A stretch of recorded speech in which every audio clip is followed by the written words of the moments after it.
ত্রিপুরার ঊনকোটি জেলার কুমারঘাট মহকুমা পাবিয়াছড়া বিধানসভাধীন সোনাইমুড়ি রাখালতলী এলাকায় জল নিকাশির স্থায়ী ব্যবস্থা না থাকায় চরম দুর্ভোগে পড়েছেন স্থানীয় বাসিন্দারা।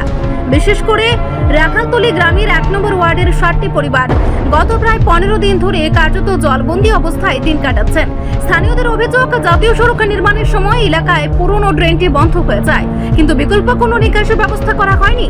ফলে সামান্য বৃষ্টিতেই রাস্তাঘাট হাঁটু জলে ডুবে যায় এবং নোংরা জল মানুষের রান্নাঘর থেকে শৌচালয় পর্যন্ত ঢুকে পড়ছে। ভুক্তভোগী বাসিন্দা নিয়তি মালাকার ও পূর্ণিমা মালাকার জানান, দীর্ঘ 2 বছর ধরে এই সমস্যা চলেও প্রশাসন বা জনপ্রতিনিধিদের তরফে কোনো কার্যকর পদক্ষেপ নেওয়া হয়নি।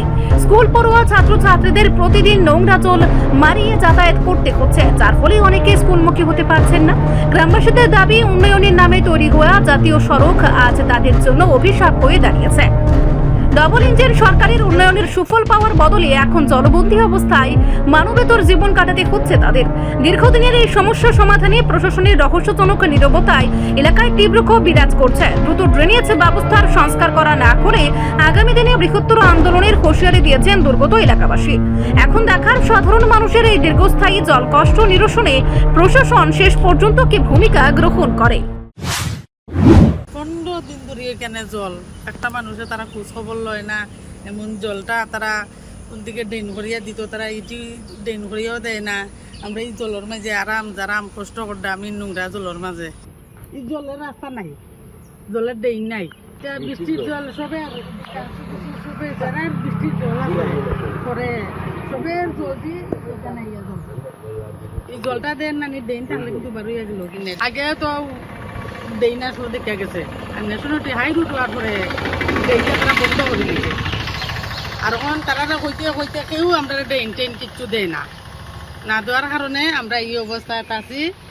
এই অবস্থা থাকায় কালকে আমরা কিতা করবো, 15 দিন গত কেউ লেফটিন করতে পারতাম না, কেউ রানতে পারতাম না, কেউ খাইতে পারতাম না, আমরা বাড়ি করে বাড়াইতে পারতাম না। 7 পরিবার আছে আমরা। স্কুলের ছাত্র কিতা করবো, ও লজ্জা সরম সারিয়া ওইদিকেও যাওয়া লাগবো। আমরা ফুলাফান সব কেউ আমরা স্কুলে পাঠাইতাম পারতেছি না। জল তো জলবার যায় না, জল লাগি থাকে রান্না করে উড়ে লেফটিন নাই। এটা মেঘর জল তো ওই তো স্কুলে ছড়ে। আমরা 7-8 পরিবারের ভাত নিয়ে যাওয়া জল হয়, এখন বাড়িয়া যাইতে জায়গা নেই, এখন যায় না তো রাস্তা হয়। আগে তো নালা আসিল, আরো গিয়া করে দিত, এখন তো আরো করে না গিয়া নই থাকে জল ভাত খাই। ও জলে গেছে বাতে গিয়া 2 বছর ধরে মন জল থাকে তো পানি চলি আর নাই জায়গা। রাত্রে নিচে আমার কোনো উপায় দিয়ে রাস্তা আমার তো যাওয়া লাগবো, আমি আর যাইতাম কেমন দিয়ে, আমার তো কোনো কাজ এবার আর সিস্টেম নাই। রিপোর্ট সংবাদ প্রতীক্ষা।